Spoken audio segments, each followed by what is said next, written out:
Welcome to Shatter. Help me reach 5,000 subscribers. Support the video with a like and leave your thoughts in the comments. She said it with a smirk that could cut glass. None of my four lips belong to you anymore. The words didn't sting. They burned clean, like alcohol over an old wound. She thought she'd won the last round, like she was walking away with something worth keeping. I just looked at her and said, calm as stone, then live with your debts alone. The silence that followed hit harder than anything I could have shouted. She blinked, unsure if I was bluffing. I wasn't. We'd been married 6 years. 6 years of chasing her whims, fixing her disasters, and paying off her impulsive choices. I'd bailed her out of credit cards, student loans, a failed boutique that she swore would make her financially independent. Each time, I told myself it was love. Each time, she made me feel like it was duty. That night, I stood in our kitchen, the air thick with her perfume and arrogance. She'd been distant for weeks. New friends, new late nights, new lies. The kind of lies that sound rehearsed, like she'd practiced them in the mirror. I didn't need proof anymore. I'd already stopped caring about the details. On the counter sat an unopened Target bag, another impulse buy she didn't need, another reminder of how different we'd become. She sipped wine from a Tiffany glass, the one I'd given her for our anniversary. I could almost laugh at the symbolism. Everything she touched, she drained, polished, and then discarded when it stopped making her feel alive. She called me controlling. I called it responsibility. She said I made her feel small. I said I just reminded her that choices have consequences. When she finally stormed out, slamming the door so hard the picture frames rattled, I didn't follow. I walked over to the shelf, opened the binder with all our shared accounts, and started making a list. Mortgage, car lease, business loans, every number tied to her name. By the time I was done, the anger had drained from me. What replaced it wasn't revenge. It was precision. That night, I packed her things neatly into boxes, one for clothes, one for shoes, one for whatever pride she had left. Then I opened my laptop and sent one final email to the bank. I removed my name from her credit line. If she wanted independence so badly, she could finally have it, with every bill that came with it. She thought the fight was over. She didn't realize the silence that followed was the beginning of my freedom. The next morning, she came back like nothing happened. Her tone was casual, the kind she used when she wanted to manipulate a situation without addressing it directly. She said she needed space, and that we both overreacted. I just nodded, letting her talk herself into the illusion that everything was fine. She poured herself coffee into the same cup she'd always used, one with a small crack near the handle. I watched it closely, thinking how fitting it looked in her hands. Fragile, pretending to be whole. She started talking about bills, like the words, live with your debts alone, had been a metaphor. They weren't. When she finally noticed my silence, she frowned and asked if something was wrong with the accounts. I told her she should check for herself. The color drained from her face when she pulled up her banking app. For the first time, she looked small. The confident tone vanished. She asked what I'd done. I said nothing cruel, just the truth. You wanted independence. I just made it official. She stared at me, and I could see the calculation happening behind her eyes. She wasn't scared of losing me. She was scared of losing comfort. I stood there, calm, while she started pacing, her voice rising. She said I couldn't just leave her with all that. I told her I already had. Later that day, she called her sister, then her mother, maybe trying to find someone to guilt me through. But her family knew the truth. They'd seen me carry her for years while she pretended she was doing me a favor by staying. When I left for work, she was sitting at the kitchen table surrounded by unopened mail and her own silence. I didn't slam the door or say goodbye. I just left. At lunch, I sat alone at a small cafe near my office, the kind of place she'd always said was beneath her. I ordered black coffee and watched people walk by outside.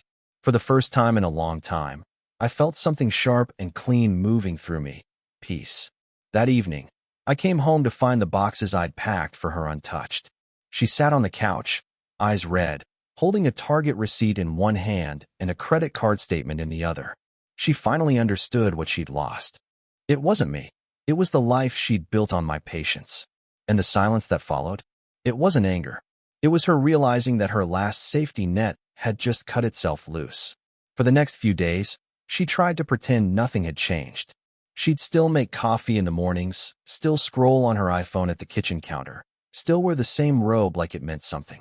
But the air was different now. She wasn't floating above the situation anymore. She was sinking into it. She started talking about rebuilding trust, about moving past words said in anger. I didn't argue. I just let her talk. The quieter I got, the more she panicked.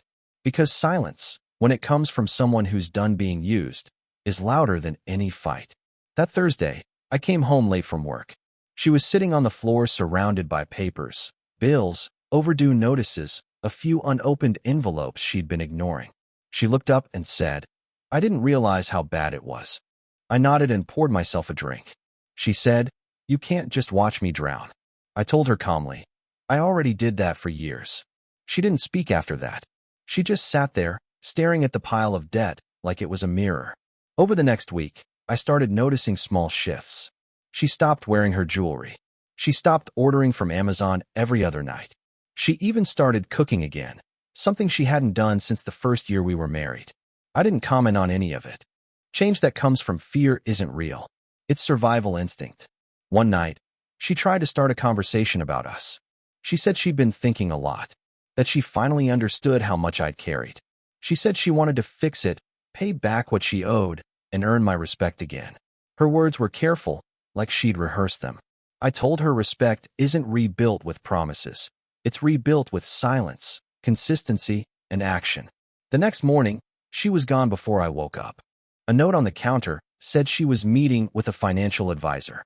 That was the first time in years she'd done something productive without me pushing her. When she came home that evening, she was different, tired, quieter, but not angry.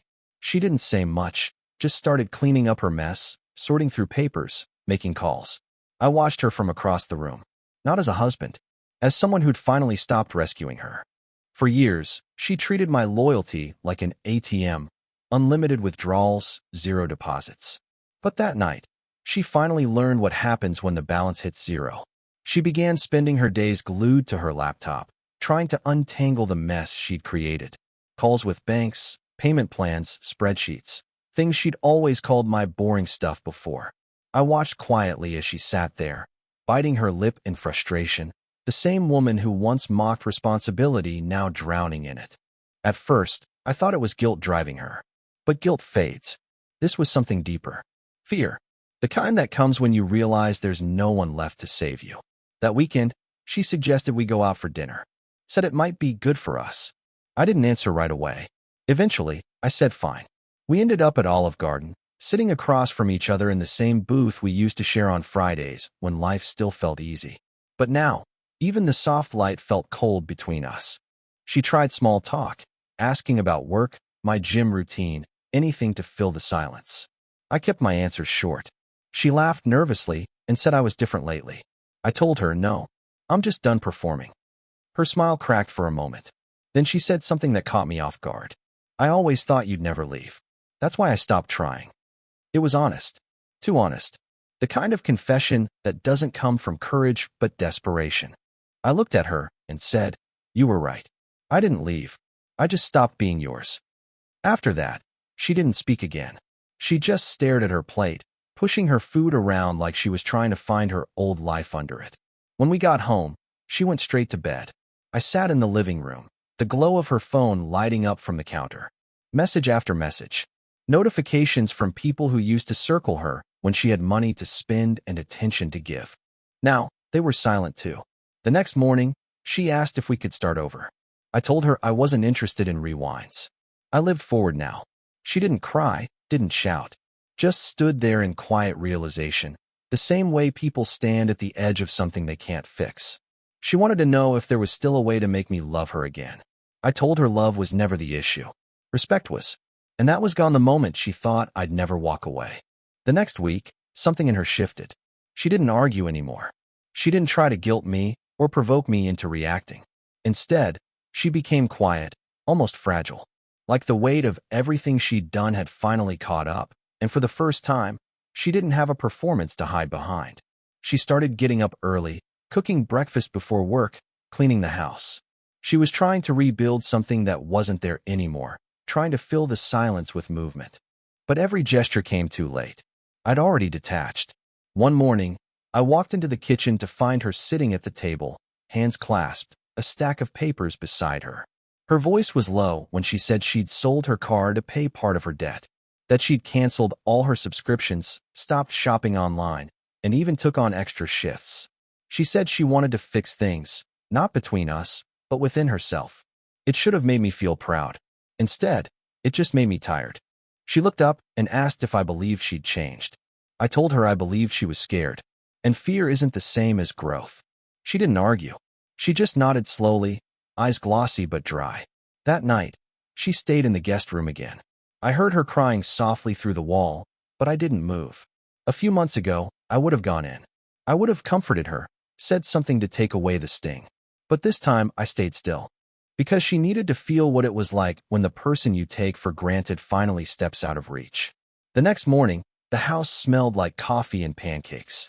She was trying again, building normalcy from ashes. When I walked in, she smiled weakly and said, "I know I don't deserve another chance, but I still love you." I didn't reply. I just ate in silence, watching the steam rise from my mug. When I stood to leave, she asked where I was going. I told her I wasn't sure, just somewhere quiet. Somewhere she wasn't. Her voice cracked when she said, "I never thought you could be this cold." I turned toward her, calm as ever, and said, "You mistook my warmth for weakness. That's on you." Then I walked out the door, and for the first time in years, I didn't look back. I drove for hours that morning. No music, no destination, just the sound of the road and my own breathing. The world looked different through the windshield, like I was finally seeing it without the fog of her constant noise. I ended up by the lake, parked near the dock, and sat there for a while, letting the quiet settle into my bones. I thought about everything. Every fight, every apology that meant nothing, every time I tried to fix what she kept breaking. It was strange how peaceful regret could feel once you stop trying to change the past. Around noon, I grabbed a coffee from a small cafe nearby, the kind of place she would have called too plain. I sat outside, watching strangers go about their day, and realized how invisible peace is. It doesn't demand attention, it just exists. By the time I got home, the sun was low, and the house was dim. She was sitting on the couch, still wearing her work clothes, a notebook open on her lap. She looked up when I walked in, her voice small when she asked if I was leaving for good. I told her I didn't know yet, that I wasn't making decisions out of anger anymore, just clarity. She said she couldn't sleep without hearing me breathe next to her, that the house felt haunted without my presence. I wanted to feel something hearing that, pity, sadness, maybe even satisfaction. But I didn't. Just calm. That night, I stayed in the guest room. Not because I was angry, but because I didn't belong in her world anymore. She had built that world on lies, attention, and convenience, and I'd outgrown it. At some point, I heard her walk down the hall, pause outside my door, and then walk away. That was her pattern, always reaching halfway, never enough to cross the line. In the morning, she left early again, leaving her keys on the counter like a truce offering. I stared at them for a long time. They used to mean home. Now they just meant history. When she came back that evening, she didn't speak. Just handed me a stack of papers, her loan statements, each one marked paid. I didn't congratulate her. I didn't even nod. Because this wasn't about money anymore. It was about balance. And for the first time in years, it finally felt like it was restored. The next few days felt strangely calm. She moved quietly through the house now, like she was afraid to disturb something delicate. There were no arguments, no demands, no guilt trips. Just small, careful gestures that almost looked like peace. But peace born from fear never lasts.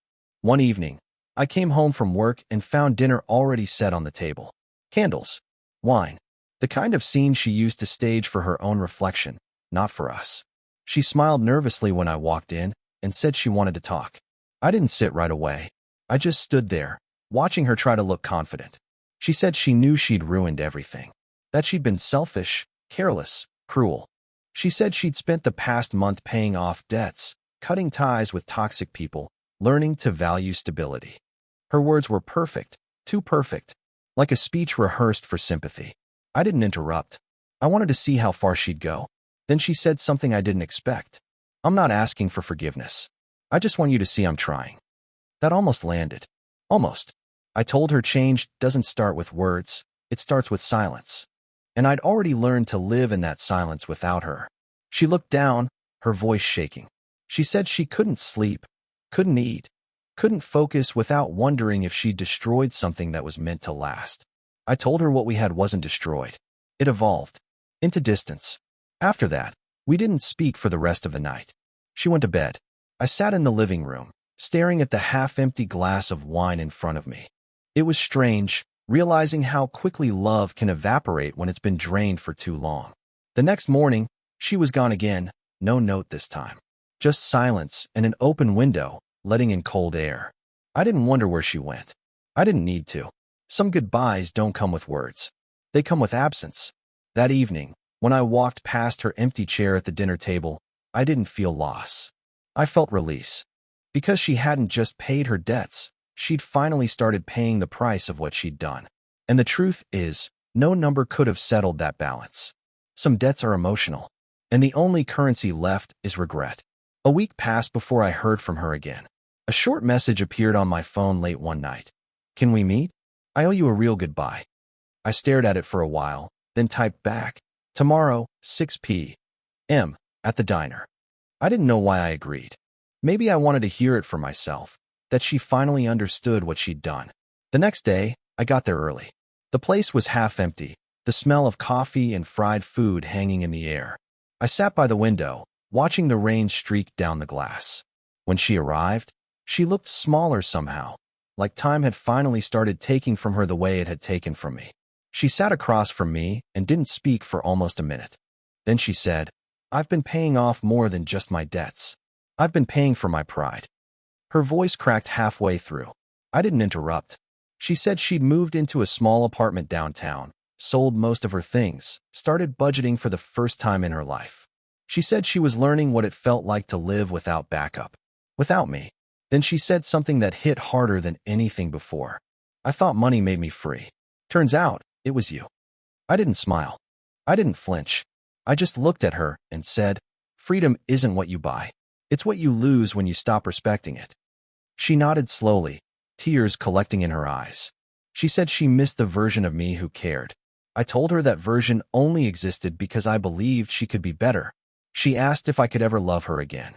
I didn't lie. I said, I never stopped. I just stopped showing it where it wasn't valued. For a long time, neither of us said a word. The sound of rain against the glass filled the space where love used to live. When the check came, she reached for it. I let her pay this time. Maybe it was her final payment for everything that had come before. As we stood to leave, she looked at me one last time and whispered, you really meant it that night, didn't you? About the debts. I said I did, but I wasn't just talking about money. Then I walked out into the rain, not angry, not bitter, just free. After that night at the diner, I thought it was over, but endings have a way of lingering. A week later, I got a letter in the mail. No return address, just my name in handwriting I'd recognize anywhere. Inside was a single folded page. It wasn't an apology, it was a confession. She wrote that she'd been seeing someone during the last year of our marriage. Someone she thought would make her feel alive again. But he left when the money dried up, when the facade crumbled. She said she'd spent months pretending she didn't care, but every silence from me was heavier than every lie she'd ever told. I read the letter twice, maybe 3 times. Not because it hurt, but because I wanted to feel something and didn't. There was a time when those words would have crushed me. Now, they just confirmed what I already knew, that losing her had been my liberation, not my punishment. That evening, I drove to the lake again, the same place I used to go when I needed to think. The water was still, the air heavy with quiet. I sat on the hood of my car and thought about how strange it is when pain stops echoing. You expect to feel anger or satisfaction, but all that's left is calm indifference. I stayed there until the sun started to fall, until the sky turned the same dull orange it had the day she first said she wanted space. Only now I understood. Space wasn't a void to fill. It was a boundary to protect. When I got home, I tucked the letter into a drawer, not as evidence, but as closure. I didn't need to show it to anyone or use it as a weapon. She'd already defeated herself the moment she realized I no longer needed to fight back. The next morning, I made coffee, opened the blinds, and felt something I hadn't in years, clarity. Not the kind that screams, but the kind that whispers, "You did the right thing." She'd once said none of her lips belonged to me anymore. She was right. They never did. And maybe that's the point. Some things are meant to slip away so you can finally breathe without asking permission. And as I watched the light fill the room, I realized something simple. I hadn't lost her. I'd just stopped renting my peace to someone who couldn't afford it. It's been 6 months since that last letter. She never reached out again, and I never tried to find her. That's how real closure happens. Not with a dramatic goodbye, but with quiet acceptance that some stories end mid-sentence. The house feels different now. Lighter. The walls don't echo with tension anymore. I replaced the old photos, repainted the kitchen, even got rid of the cracked mug she used every morning. Not out of bitterness, out of peace. Some objects carry energy you shouldn't keep. Most mornings, I still wake up before sunrise. I make coffee, step out onto the porch, and watch the world wake up slow. There's something about the stillness before dawn. It feels like the universe is giving you a second chance to start clean. I started running again, reading again, living again. My phone stays silent most days, and I like it that way. Silence used to mean punishment. Now it means freedom. Sometimes, though, she slips into my thoughts. Not with anger, not with longing, just as a memory. I wonder if she ever found what she was looking for. If the independence she demanded feels as good as she imagined. But I don't stay in those thoughts long. The past only has power when you feed it. A few weeks ago, I got an email from the bank, a notification that one of the old joint accounts had been closed completely. Her name was gone from every line. No debts left, just numbers balanced to zero. That night, I sat on the couch and stared at that email for a long time. It wasn't about money. It was symbolic. Every choice, every consequence, every word spoken in anger, all finally reconciled. Before bed, I walked through the house one last time. Every room carried a trace of something we used to be, but it didn't hurt anymore. It just reminded me of the man I became through the wreckage. She once said none of her lips belonged to me anymore, and she was right. They didn't. But what she never realized was that I'd never belonged to her either. I'd just forgotten that freedom doesn't always start with letting go of someone else. Sometimes it starts when you finally return to yourself. And as I turned off the lights that night, I didn't feel alone. I felt whole. Because the truth is, peace isn't found. It's reclaimed. What would you have done in my place? If the story hit you, leave a like. And don't forget to subscribe. It only gets stronger from here.